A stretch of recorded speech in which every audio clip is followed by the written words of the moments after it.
প্রিয় দেশবাসী, আপনাদের উদ্দেশ্যে কিছু কথা বলার জন্য লাইভে আসলাম।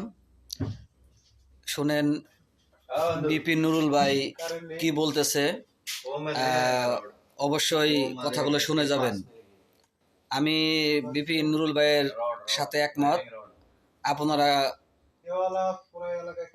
কে কি মত দেবেন কমেন্ট করে জানিয়ে যাবেন।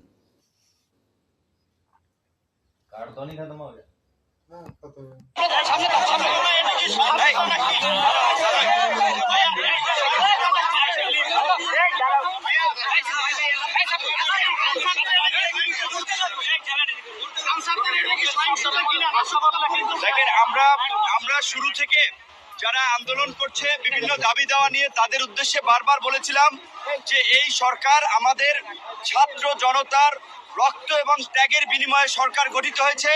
এই সরকার আমাদের